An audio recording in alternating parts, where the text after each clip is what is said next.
Alhamdulillah alladhi hadana lihadha wa ma kunna linahtadiya lawla an hadana Allah. Rabbi shrah li sadri wa yassir li amri wahlul 'uqdatam min lisani yafqahu qawl. الذي جاءنا بدين الحق ليظهره على الدين كله ولو كره الكافرون ولو كره المشركون. قال الرسول صلى الله عليه وسلم إن الله عتقاء في كل يوم وليلة يعني في رمضان. وقال الرسول الصلوات الخمس والجمعة إلى جمعة والرمضان إلى رمضان مكفرات ما بينهن إذا اجتنب الكبائر. وقال إن العمرة في رمضان حجة. After praising the Almighty Allah Tabarak wa Ta'ala, peace and blessings be to our beloved Prophet Muhammad sallallahu alayhi wa sallam, I've read an hadith that says, Inna Allah untaka'a fi kulli yawmi wa laylatin ya'ni fi Ramadan.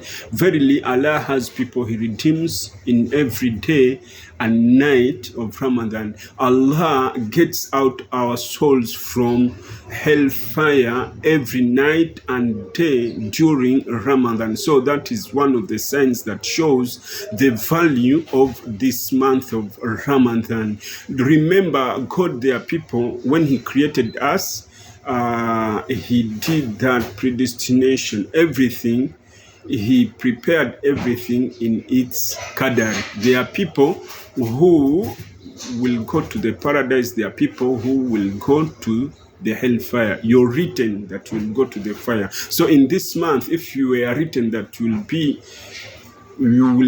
be put in fire, then it is the month that God gets out our souls from that fire. That shows that God is merciful. That shows that in this month there is a lot of God's mercy. I read an hadith that says as-salawatul khams wal jum'at ila jum'atun, that praying 5 times a day and praying from this Juma to the next Juma, wa Ramadan ila Ramadan, worshipping God from one Ramadan to another Ramadan, mukafirat ma bainahunna idha jtanaba al-kaba'ir. There is expiations for the sins committed between their intervals, provided one stays away from major sins.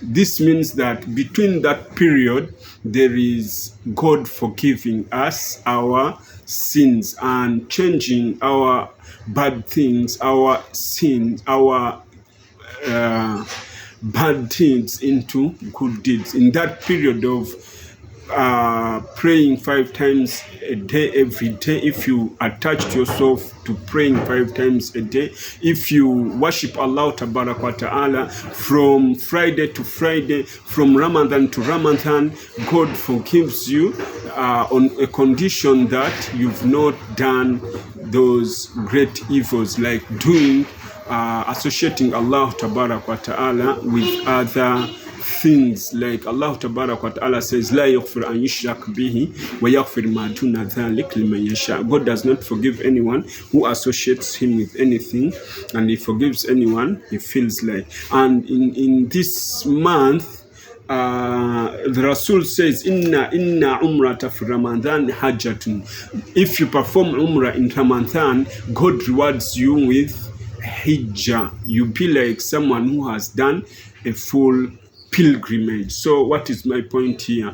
Do a lot of righteous in this holy month of Ramadan, and after this month, make sure that you stick on your faith that you've been in. Don't worship Ramadan. Like the periods when the Prophet died, there are people who returned, who converted back to their old religions. That's why Abu Bakr says, Man kana ya'budu Muhammad fa inna Muhammad kadimata. Whoever has been worshipping Muhammad, and Muhammad has died. But if you're worshipping Allah Tabarak wa Ta'ala, God is alive. That's why Allah Tabarak wa Ta'ala is very different. Like the surah says, Kul huwallahu ahad. Kul huwallahu ahad means say that Allah is one. The Christ came to the Prophet saying that Swiflana Rabbuk, tell us what are the attributes, how does your God look like, who is your God? And then Allah sent Jibril to give a message to those people that Allahu Ahad. Ahad means there is nothing that can be added on him, and there is nothing before him. Yani al-ahad fi rububiyya. He is the one in terms of creation. Nobody can create. Nobody is a creator. And fi uluhiyatihi, nobody should be worshipped. And fi asma wa sifatihi, his names, his good names and attributes. Nobody has attributes. Nobody has the names like he has. Nobody does like God does. Laisa kamithluhu shay'in. He does not look like any other thing. He is not human like the way you think. Get in touch with us on www.badru.blogspot.com.